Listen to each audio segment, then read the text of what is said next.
Vou ler um versículo, né? Muito conhecido de 1 Coríntios 11, só um versículo.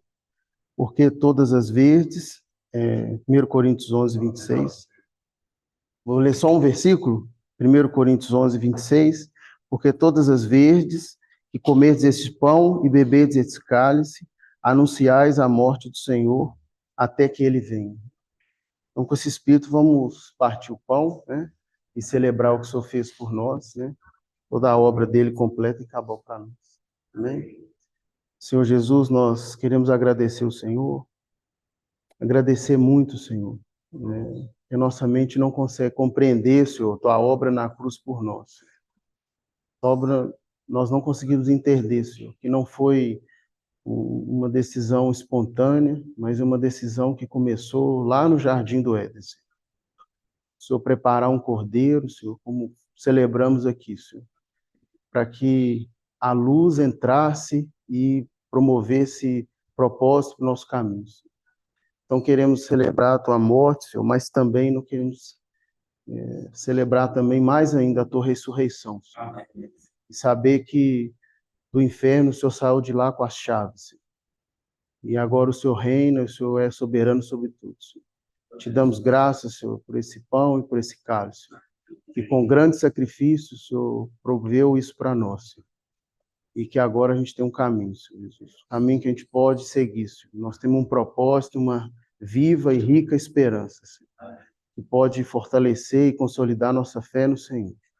Agradecemos, Senhor, com muita alegria. Em nome do Senhor Jesus. Amém. Vamos abrir no livro de Juízes, capítulo 14. Foi? Vou tentar. Tá fácil. O problema é que o ruído de fundo ainda existe. Aí não adianta. Aí competir contra o ruído de fundo é covardia. Acho que o Fernando vai fechar a porta. Joia. Então, livro de Juízes, capítulo 14.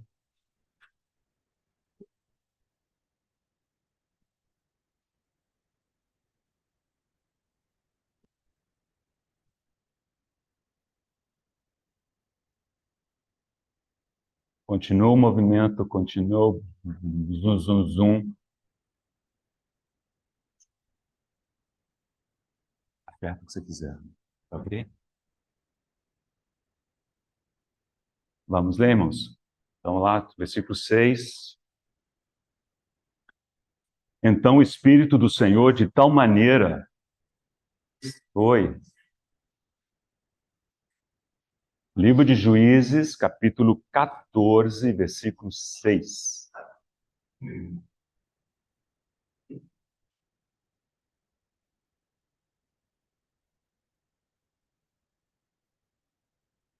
Ok, vamos lá. Então o Espírito do Senhor de tal maneira se apossou dele, que ele o rasgou como quem rasga um cabrito, sem nada ter na mão. Todavia, nem a seu pai, nem a sua mãe deu a saber o que fizera. Palavras ditas a respeito de Sansão.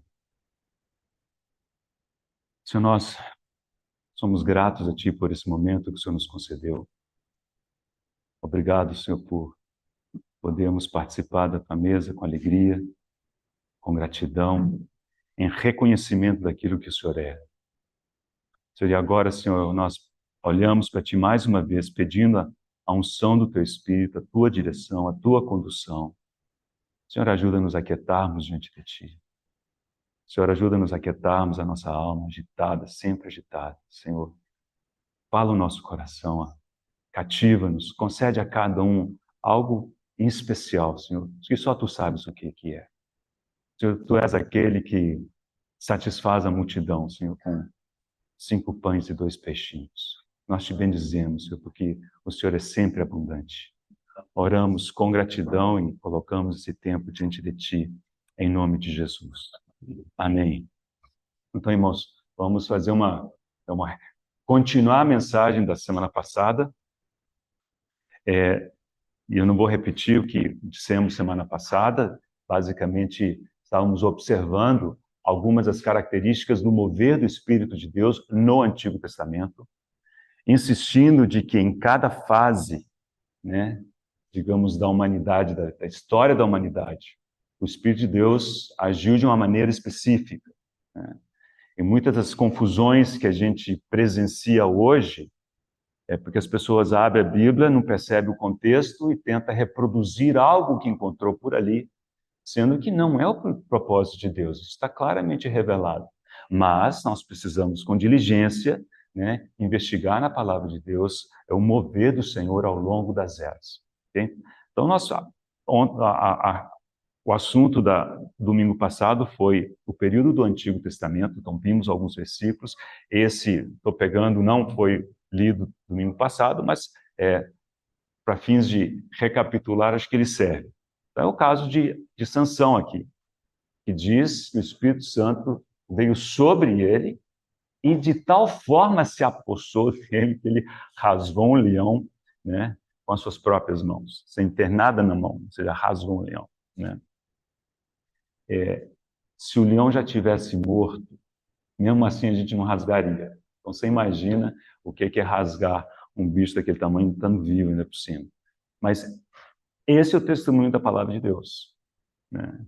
Ou seja, quando o Espírito Santo vem sobre alguém, isso é verdade sempre, no Antigo Testamento e no Novo, é possível fazer o que não se faz naturalmente, porque é Ele quem sobrenaturalmente o faz, né? E aqui nós temos esse lembrete. Mas observe os irmãos que, apesar de que esse tipo de frase na vida de Sansão ocorre várias vezes, né? Então o Espírito do Senhor de tal maneira se apossou dele, nós vemos que não era uma constante, né? Isso é outro lembrete importante. O Espírito Santo faz as coisas conforme lhe apraz, quando lhe apraz, e não significa que uma vez feito sempre vai ser assim. No caso aqui, naquela ocasião aconteceu com Sansão, depois aconteceu uma coisa diferente, depois ele voltou a ser possuído pelo Espírito Santo de forma especial para uma outra obra em particular. E uma grande diferença entre o Antigo Testamento e o Novo Testamento, e veremos isso com o passar do tempo, é que no Antigo Testamento não havia a ênfase da santidade. Não era necessário alguém estar santificado, né, puro diante de Deus. O Espírito Santo usava aquilo como um instrumento. No Novo Testamento já é um pouco diferente, né? O Espírito Santo é quem opera a santificação, algo que a gente quase não vê, ou pelo menos não vê de forma muito clara no Antigo Testamento. Okay? Bem, quero aproveitar então para a gente fazer um paralelo entre o Novo e o Antigo Testamento rapidamente, para darmos essa parte pelo menos por encerrada. E aí eu quero ver com os irmãos aspectos, né, que são semelhantes e aspectos que são diferentes. Ok? Então, vamos começar com um aspecto semelhante. Palavras do Senhor com Nicodemos, inclusive voltaremos a esse texto mais para o final ainda de hoje. Então, João capítulo 3, eu vou ler o versículo 5. Aliás, podemos ler o versículo 3 e 5. João capítulo 3, versículos 3 e 5. No versículo 3, lemos assim: A isto respondeu Jesus: em verdade te digo, que se alguém não nascer de novo, ou não nascer do alto, que é a melhor tradução para esse texto, né, não pode ver o reino de Deus. Sem um novo nascimento, não é possível ver coisas espirituais, né? Isso é muito fácil de constatar quando a gente conversa com alguém que não é nascido de novo. Você pode utilizar as metáforas que você quiser. Você pode simplificar as ideias e os conceitos quanto você quiser. Pode tentar ilustrar com coisas do cotidiano, com coisas, né, quaisquer. Você vê que a pessoa não pega, não entende aquilo, a ficha não cai, como a gente diz. Mas não tem como cair. Porque para cair, o Senhor já disse, precisa nascer do alto. Precisa ter uma qualidade de vida, uma natureza de vida diferente daquela que a gente traz do nosso nascimento natural. E no versículo 5, o Senhor diz assim: em verdade te digo, quem não nascer da água e do Espírito, então aí nós entendemos o que é nascer do alto, não pode entrar no reino de Deus. Então agora tem um aspecto diferente. Antes era ver, contemplar, ser capaz de enxergar, receber revelação. E aqui é participar. E o Senhor também diz: olha, sem não nascer de novo, se não nascer do alto, não é possível participar, entrar no reino de Deus. Abra comigo em Lucas, capítulo 13.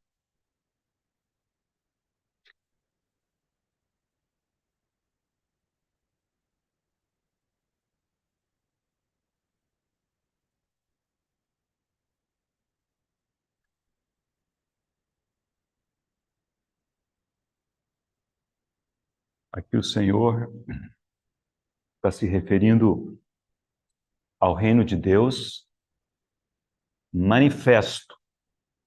Hoje vivemos o período do reino de Deus em mistério. Ele existe, o Senhor é rei, concreto, ele já tomou posse desse reino. Esse reino, entre aspas, está no céu. Ele se manifesta aqui de uma forma específica, se manifesta em mistério, né?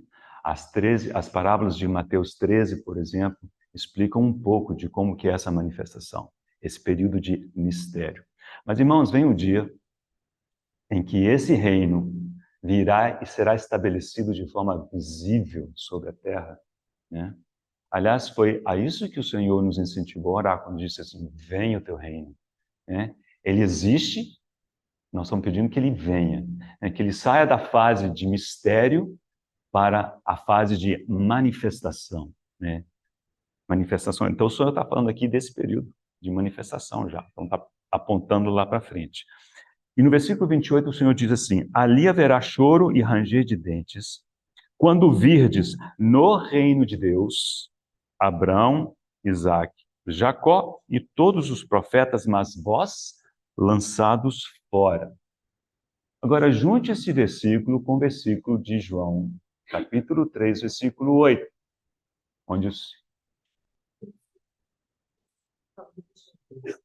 É, não, aqui nós acabamos de ler Lucas 13, 28.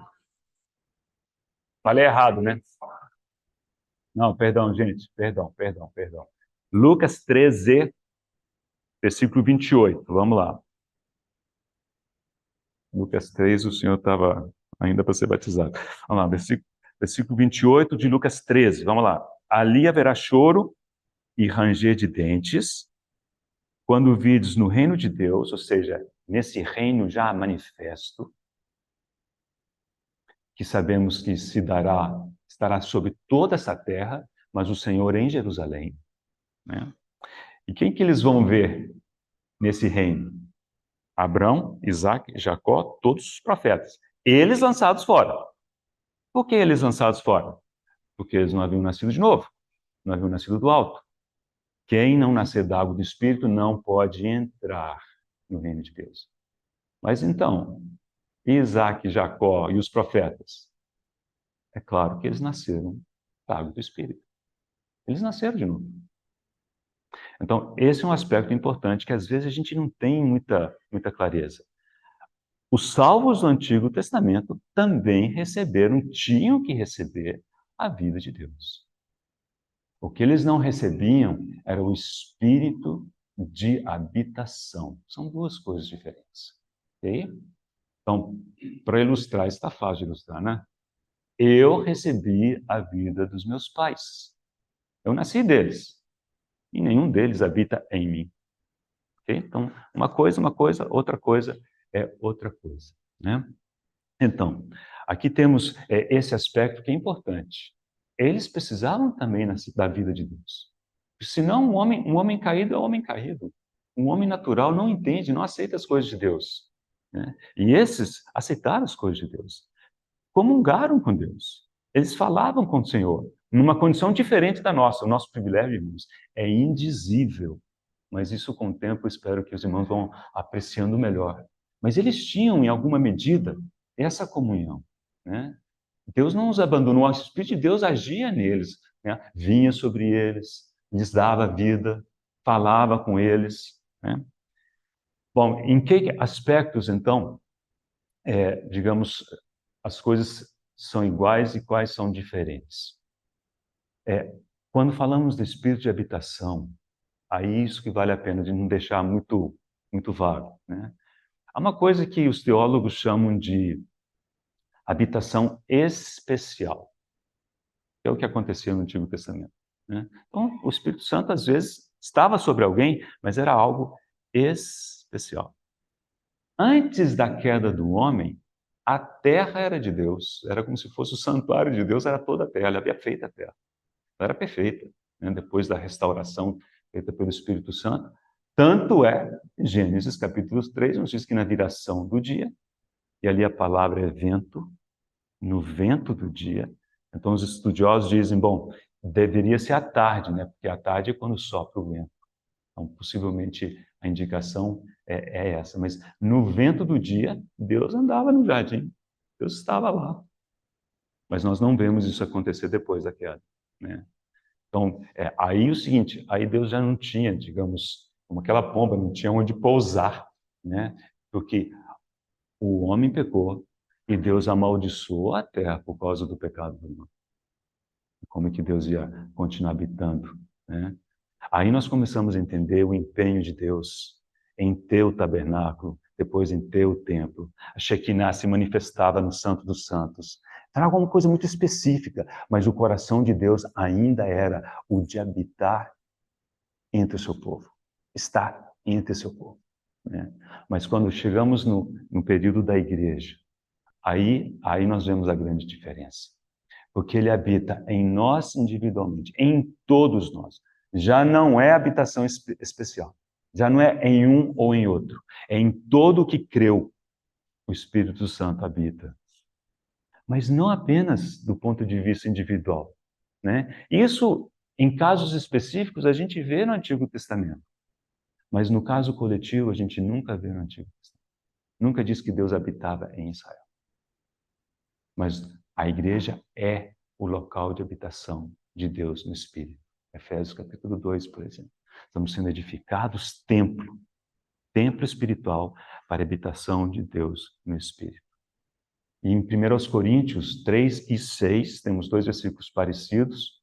Um diz que nós somos santuário de Deus, né? E o outro santuário do Espírito. É paralelo. Em um texto, se olhar o contexto, é individual. No outro texto, olha o contexto, você verá que é a igreja. Esse paralelo no Antigo Testamento, individualmente, do ponto de vista de habitação especial, ocorre, mas não geral e não em termos do povo. Então, por que é importante isso? Para nós não acharmos, né, que é proibido na antiga aliança ter alguém com o Espírito de Deus. Agora, como vimos semana passada, esse Espírito de Deus poderia ser removido, poderia ser retirado. Davi orou, não retires de mim o teu Espírito, quando ele estava contrito em função do seu pecado. Ok, irmãos, então, com isso daqui e uma citação agora aqui do Campo Morgan, que acho que resume um pouco esse período do Antigo Testamento, a gente vai prosseguir. Então, a citação diz assim: o Espírito de Deus foi o espírito de convencimento de pecado entre a queda e o dilúvio. Foi o espírito de serviço específico enquanto o povo estava sendo organizado como nação. Foi o espírito de força enquanto o povo pelejava para conquistar a terra prometida e expulsavam aqueles que haviam pecado grandemente. E tornou-se o espírito de esperança quando o povo de Deus havia entrado em estado de apostasia e passou a vagar. Ele iluminou o horizonte com o brilho de um dia futuro. Falou a ouvidos que ouviram e revelou a olhos que contemplavam.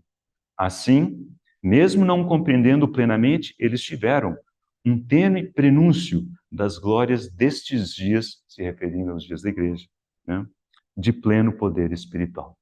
Então vemos como o Espírito Santo, em cada fase da vida de Israel, ele se apresentou para prover o que era necessário. Essa é uma característica do Espírito Santo que vale até é para os dias de hoje. E antes de prosseguirmos, mais uma citação, agora de caráter mais geral, isso aqui do irmão Pink. Ele disse, pelo fato de o cristianismo moderno ter uma estimativa tão inadequada do terrível e universal efeito que a queda provocou, o poder sobrenatural do Espírito Santo é atualmente pouco percebido. Isso vem de um livro sobre o Espírito Santo, né, que ele publicou em 1937. Então, esse aspecto dos estudiosos perceberem o quão pouco a gente consegue entender e perceber, interagir e experimentar o Espírito Santo é algo que está sendo observado desde o século XIX. Né? E seguramente de antes, mas é a partir do século XIX que tem muita coisa escrita. Okay? Então, irmãos, qual que era? Vocês estão lembrando da primeira palavra de introdução, né, já há algum tempo? Um dos objetivos que eu estou me propondo a seguir com os irmãos nessa sequência de estudos, né? São alguns temas que eu dividi, cada tema requererá algumas mensagens. Né? Então, assim, tem um material para muitas pessoas, só para não ficar ansioso, né? Achando que, mas ele não falou disso, mas não falou daquilo outro, não falou daquilo. Mas uma das coisas que eu acho que é importante a gente aproveitar esse momento é trazer para os irmãos algo a respeito de outros irmãos. Porque por 5 anos nós ficamos em torno de 2 livros do irmão Campo Moura. Né? Então eu não quero jamais dar a entender ou a impressão de que ele é especial, de que ele é diferente, de que ele precisa de uma atenção diferenciada, de que não houve outros, muito antes, pelo contrário. Né? Há uma riqueza indizível na igreja, né? Desde o Pentecostes. Né? O Senhor foi plantando, foi depositando e foi fazendo a obra que está prestes a concluir. Né? Então, hoje eu vou rapidamente mencionar o Scofield. O Scofield foi aquele que eu mencionei ele rapidamente, mas não falei nada a respeito dele no domingo passado. Ele que chamou uma atenção importante e disse assim, olha, no estudo de qualquer doutrina da Bíblia, você precisa perceber progressão ao longo da Bíblia e entender, dividir o texto bíblico em pedaços, sem entender como é que Deus lidou, né, com respeito a cada doutrina em cada fase, para não acontecer de incorrermos em erros. Né? Então ele não foi o primeiro a fazer isso, né?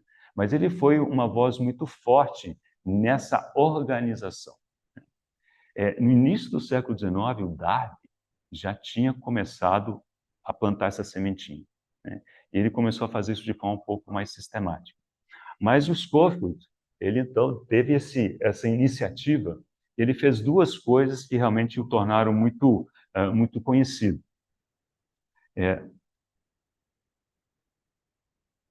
Vou só mencionar o versículo, né? Quando Paulo escreve a Timóteo e diz assim, procura apresentar-te como obreiro que sabe manejar bem a palavra de Deus. Né? Essa palavra manejar é difícil de traduzir porque a única ocorrência dela no Novo Testamento é ali naquele versículo. Mas o que ela significa, literalmente, é cortar em linha reta. É fazer um corte reto, né? Sem ficar, né, virando para um lado, virando para o outro. Então, isso dá margem a algumas interpretações interessantes. E uma, que inclusive faz parte de algumas traduções, é a seguinte, né? Procura apresentar-te como obreiro aprovado, que divide corretamente a palavra de Deus. Ele utilizou esse tipo de expressão para argumentar de que precisamos tomar a palavra de Deus, saber dividir e enxergar os períodos específicos dentro dos quais Deus lidou com o homem de forma específica. Esse folheto foi publicado em 1888, 89, se eu não estou enganado. Não sei se eu tenho essa data aqui, talvez sim, talvez não. Deve estar em algum lugar aqui, mas é por aí, irmãos. Final do século XIX. Ok? E logo depois saiu a Bíblia dele, a Bíblia dos Scofield. Aí ela estava vendo uma tá em cima da carteira ali, da cadeira ali na hora da reunião. Essa foi publicada em 1909 e a primeira edição saiu pela Oxford Press Então, teve grande impacto tanto nos Estados Unidos como na Inglaterra, né, no Reino Unido. Né? E acabou que ele foi, né, essa voz, talvez mais reconhecida do que o Darby, dessa visão, né, de dividir em períodos. Isso acabou ganhando o nome de dispensacionalismo. Mas não se engane, esse foi um nome dado por quem era contrário, né? Então foi um nome assim meio pejorativo.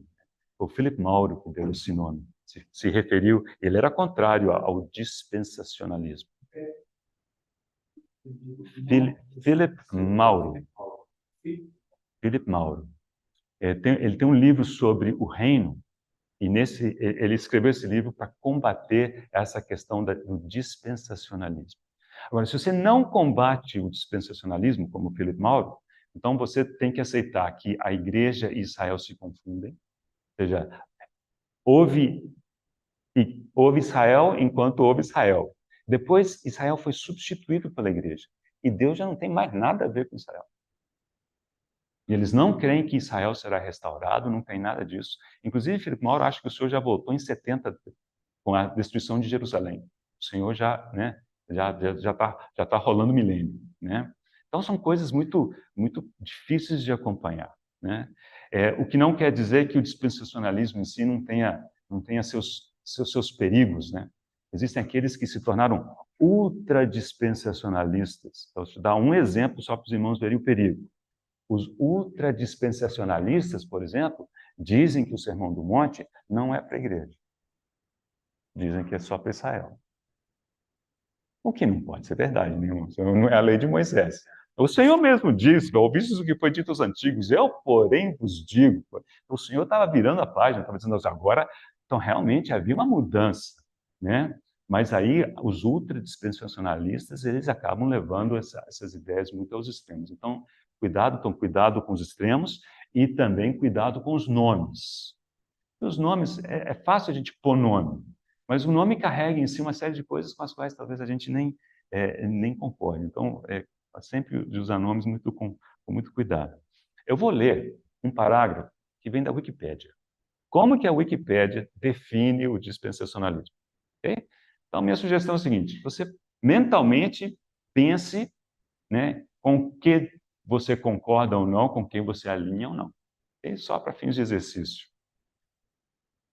A Wikipédia escreve assim: os dispensacionalistas interpretam a Bíblia de forma literal e acreditam que a revelação avança ao longo da Bíblia. Eles creem que há diferença entre Israel e a Igreja e que os cristãos não estão debaixo da lei de Moisés. Creem no pré-milenarismo, na futura restauração de Israel e no arrebatamento da Igreja antes da segunda vinda de Cristo, o que normalmente se pensa que ocorrerá antes do período da tribulação. Wikipédia falando a respeito. Wikipédia, sim, né? Deve ter sido algum irmão que foi lá e preencheu isso lá na Wikipédia, mas é a maneira com que estão ali essas definições, né? Então, eu vou só encerrar com o seguinte, só para então, terminar essa palavra a respeito do Scofield, porque ele escreveu um livro a respeito das doutrinas do Espírito Santo, um dos melhores que eu li. O livro, Plain Papers, né, que chama o livro, Plain Papers on the Doctrine of the Holy Spirit. Então, como se diz, artigos simples, artigos diretos a respeito da doutrina do Espírito Santo. São 5 capítulos muito focados, muito claros, né? Então, independente de... E ali ele talvez não insista tanto na questão das dispensações, né? Mas eu vou trazer para os irmãos, apenas por curiosidade, da Bíblia dos Scofield, então tem a definição, como que ele pensa em termos das dispensações e quais são as dispensações que ele imagina existir, que ele enxerga na Bíblia. São 7. Okay? Então, primeiro, sim, a definição. Uma dispensação é um período de tempo durante o qual o homem é testado, o ser humano é testado com respeito à obediência a um aspecto específico da revelação de Deus. E esse período de teste, via de regra, termina com fracasso da parte do homem e com julgamento, juízo da parte de Deus. Então, as 7 dispensações que ele apresenta. Então, a primeira é a dispensação da inocência, na época de Adão, e essa dispensação termina com a expulsão de Adão do jardim. Depois, o da consciência começa nesse ponto e termina onde? Termina com o dilúvio, então, julgamento. Depois, o governo humano. Começa com o dilúvio e termina com Abraão. E aí começa a dispensação da promessa. Aí a próxima dispensação da promessa vai até Moisés, a próxima dispensação é a da lei. E a dispensação da lei se estende até o Senhor, e aí começa a dispensação da graça. João capítulo 1, versículo 17 diz que a lei veio por Moisés, mas a graça e a verdade vieram pelo Senhor Jesus Cristo.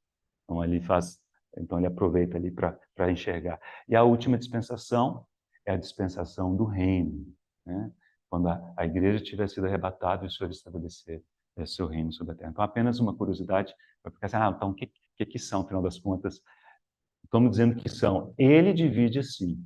Você pode optar por dividir diferente, se assim você entender. Tá? Bem, irmãos, então, esse é um aspecto, uma contribuição de hoje a respeito dos que nos antecederam, né? Do Scofield, né? Então, quando os irmãos ouvirem falar do Scofield, já tem uma ideia de qual foi o papel que ele exerceu. E, claro, não deixa de ser um papel um pouco controverso em alguns meios. E a última coisa que eu trago, nós vamos gastar um pouco mais de tempo agora, um propósito meu é olharmos para o Antigo Testamento, e hoje nós vamos inclusive olhar para o Novo, e vermos quais são alguns dos emblemas, dos símbolos que a Bíblia utiliza para se referir ao Espírito Santo. Então, na primeira mensagem, falamos a respeito da pomba. Isso? Então, falamos disso, isso foi o primeiro. Hoje, é o vento de Deus, é o vento, é o sopro, né? Então, essas palavras são usadas de forma intercambiável. Então, vamos começar do começo, Gênesis capítulo 2.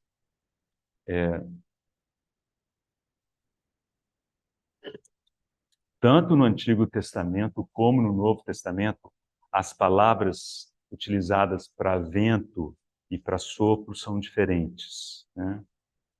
E aí o contexto mais ou menos nos ajuda a entender a que se refere. Capítulo 2 de Gênesis, versículo 7.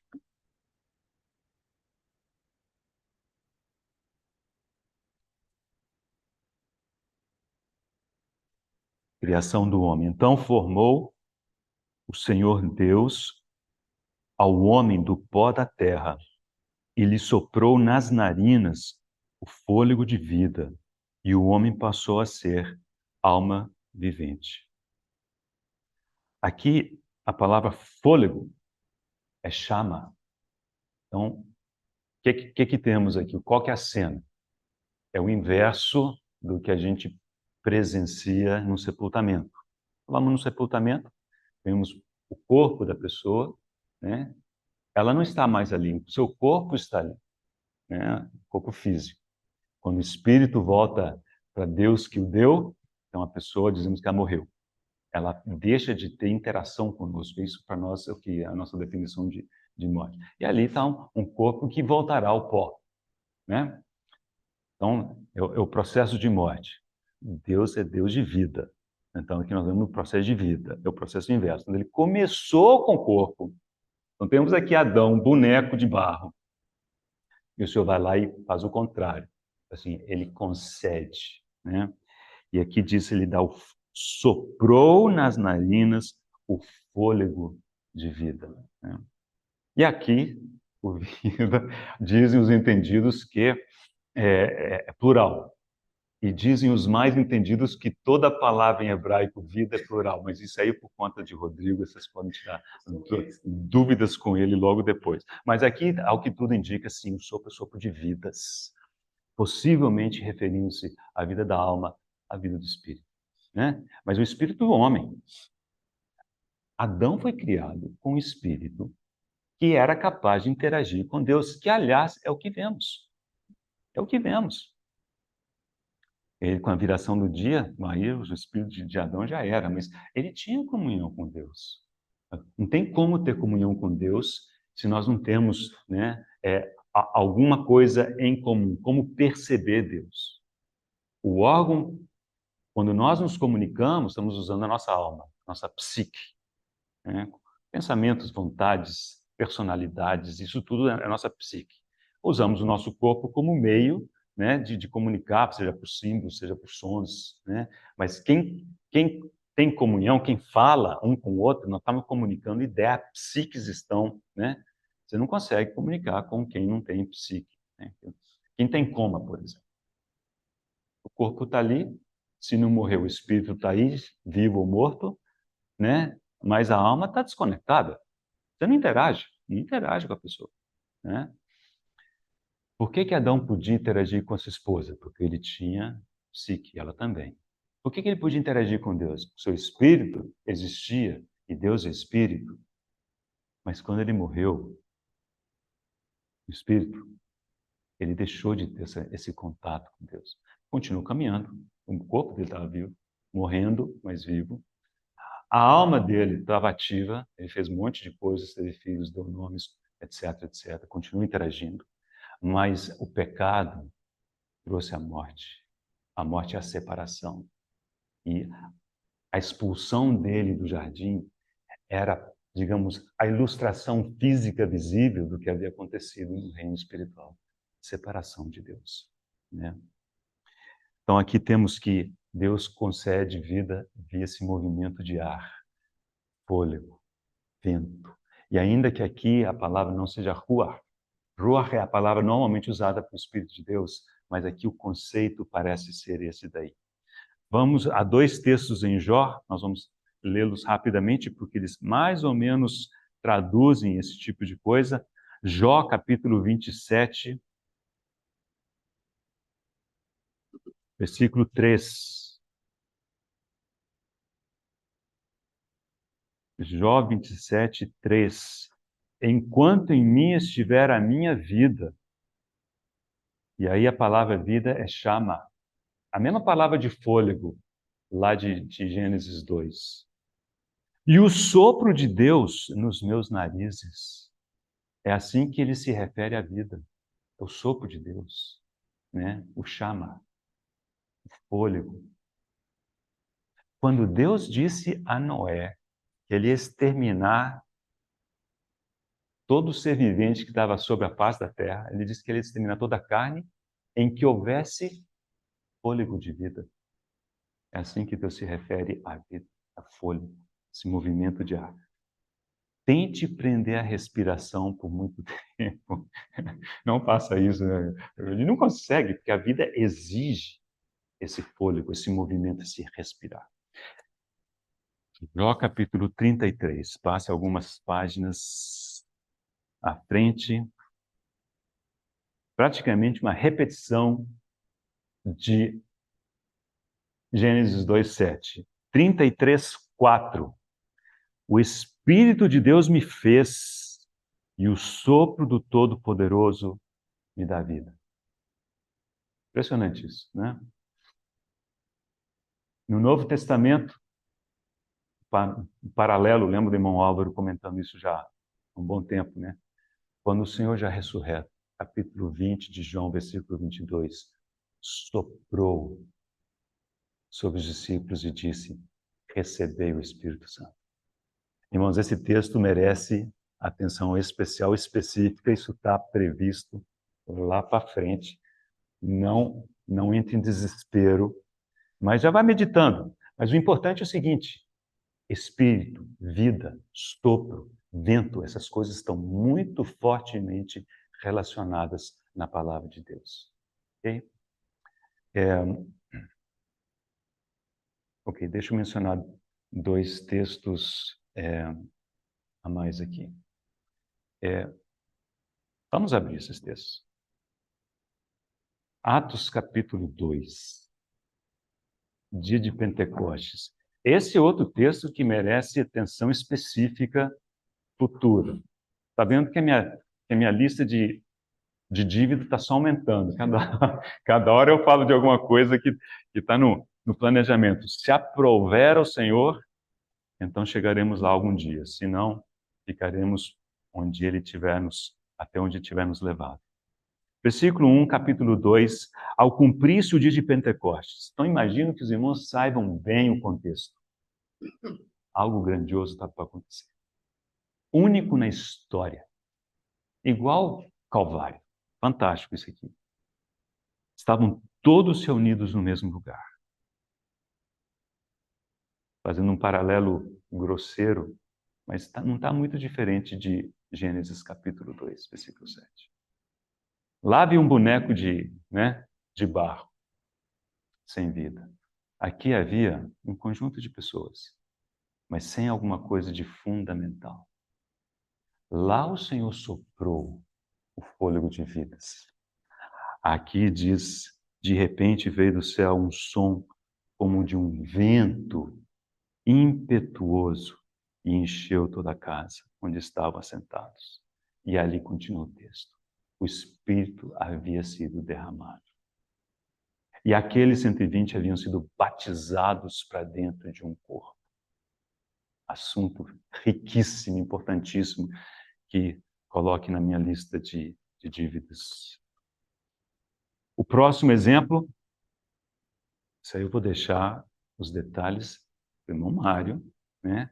O dia que ele resolver nos fazer cruzar o Jordão. Nós ainda não cruzamos o Jordão e não pretendo fazê-lo. Amém, amém. Mas sim, ele está prometendo nos fazer cruzar o Jordão. Amém. Então vamos lá. Êxodo capítulo 14. Algo grandioso estava para acontecer, né? Israel ia ser para sempre livrado dos egípcios. Ainda não tinha sido livrado dos egípcios, né? Tinham saído da cidade, mas ainda estava do lado de cá do mar, né? Bem, qual que era o versículo que eu tenho que ler? Versículo 21. Então Moisés estendeu a mão sobre o mar. E o Senhor, por um vento oriental que soprou toda aquela noite. Nós podemos simplesmente imaginar esse vento como um fenômeno meramente físico, né? Ou nós podemos imaginar que temos uma dica aqui, de que o Espírito de Deus esteve em ação toda aquela noite. E o que aconteceu logo depois foi o resultado da operação do Espírito Santo, né? Então, as dicas, irmãos, uma das grandes bênçãos, a gente entender quais são alguns dos emblemas, dos símbolos usados pela própria Bíblia para se referir ao Espírito Santo, é porque nos ajuda a reconhecê-lo nas entrelinhas dos textos. Ele não se apresenta assim, abertamente, muitas vezes, porque o seu objetivo é glorificar a Cristo. Ele não chama atenção para si. Então ele se esconde atrás de figuras, atrás de emblemas, mas ele nos dá a pista, ele nos dá as dicas, né?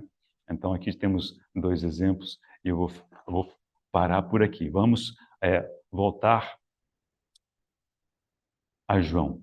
João capítulo 3, que é aquela conversa do Senhor com Nicodemos. Agora, enquanto os irmãos abrem,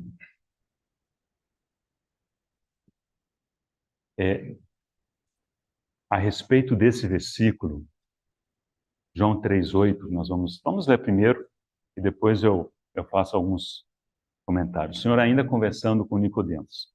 Então o Senhor já tinha falado com Nicodemos da importância do nascer de novo, do nascer do alto, de receber uma vida diferente da vida que recebemos dos nossos pais.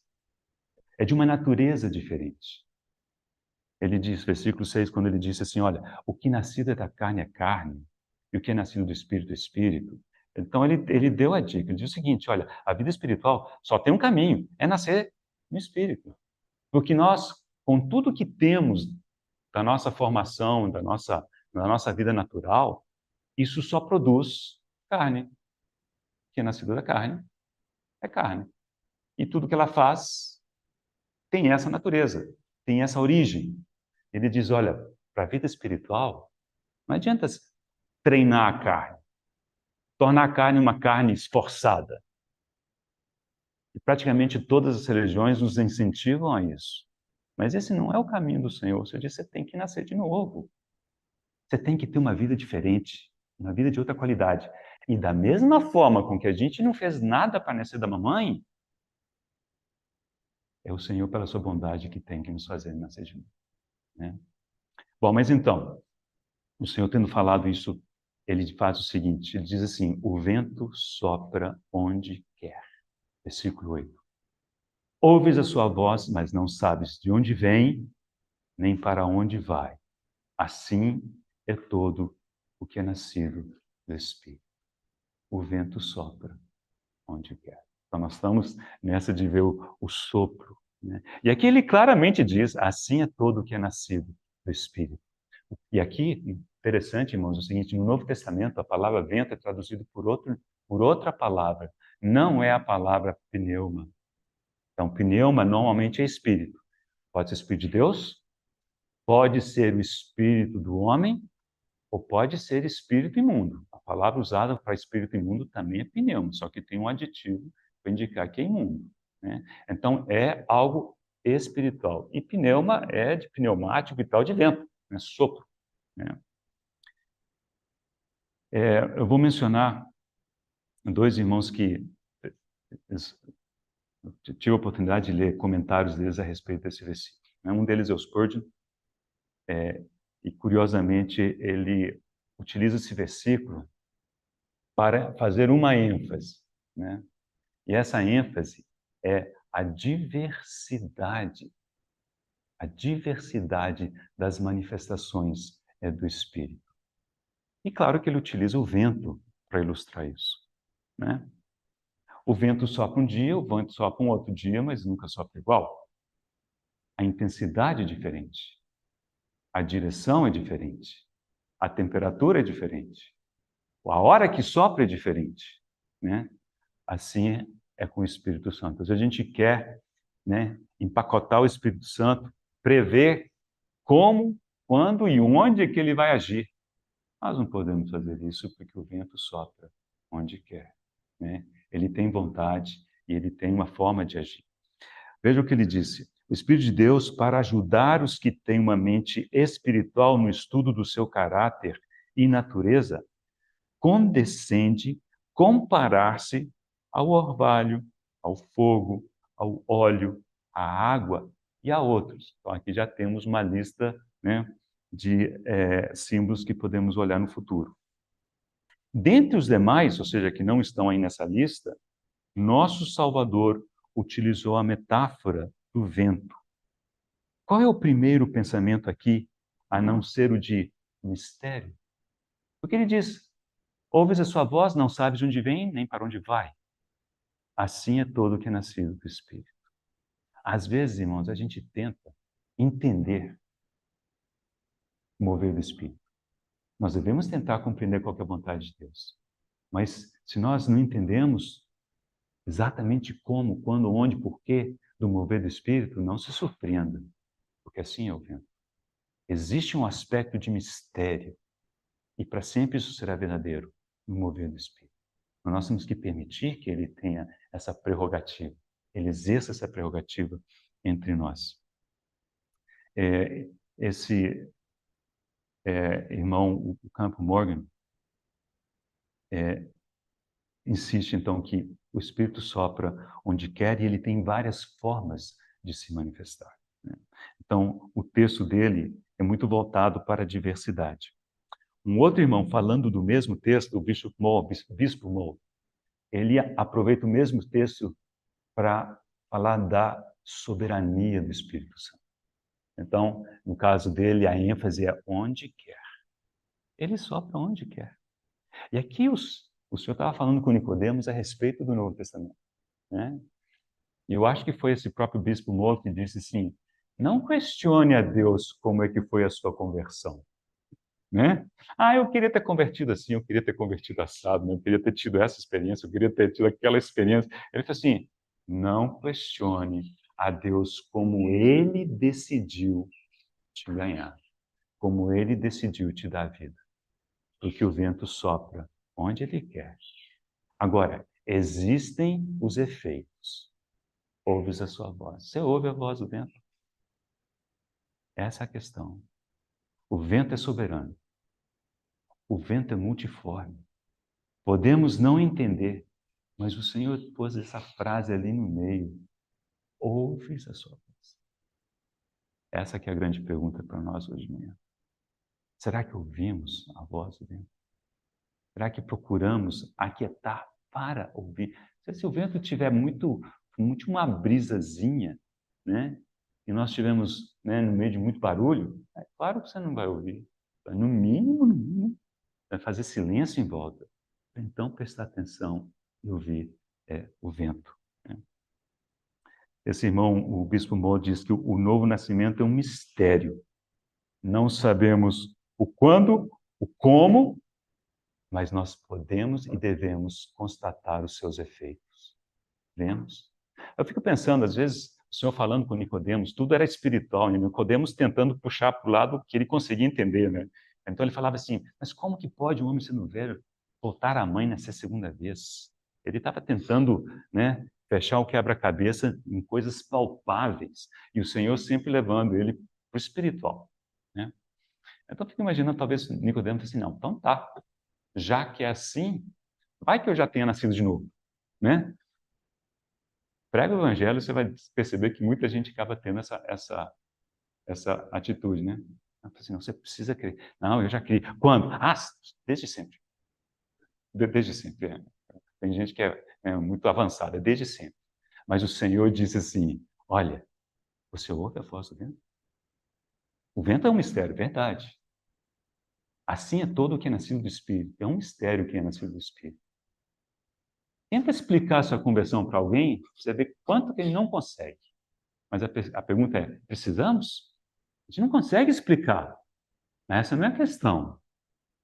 A questão é o seguinte, existem os efeitos desse novo nascimento? E o Senhor diz que isso sim é possível verificar. Podemos não entender muitas coisas do vento, mas os efeitos, eles têm que ser perceptíveis. Ouves a sua voz. E é isso que nós precisamos também aprender, né, a respeito do Espírito Santo. Ok? Vou concluir com uma menção ao Campo Morgan que olha para o Senhor, para a vida desse homem perfeito, e ele resume, né, a trajetória, os dias da carne do Senhor, da seguinte maneira. A história do homem perfeito, 1900 anos atrás, abre parênteses, o livro que Campo Morgan escreveu a respeito do Espírito Santo foi publicado exatamente no ano de 1900. Então ele está se referindo a isso, né? Então, hoje seria 2020 anos atrás. Essa história é a história de uma vida humana continuamente inspirada e energizada pelo Espírito Santo de Deus. Do nascimento, passando pelo crescimento, provações, ministério, até a morte e ressurreição e formação do apostolado, tudo é uma harmonia ininterrupta, uma harmonia criada pelo vento, o Espírito de Deus, sobre um instrumento de um ser humano perfeito. Irmãos, qual que é a nossa posição hoje diante do Senhor? Não pode ser muito diferente, né? Nós não somos perfeitos, sabemos disso, o Senhor sabe disso. Então pode ficar tranquilo, né? Você não vai surpreender nem decepcionar o Senhor em momento nenhum. Mas nós somos chamados a nos sujeitarmos, né? Aquietarmos um pouco, procurarmos ouvir o vento, ouvir o Espírito Santo. O que ele quer fazer? Qual que é o seu propósito? Um dos aspectos, achei muito bonito isso, né? Deixa eu já fechar aqui para não cair na tentação de olhar para alguma coisa mais aqui.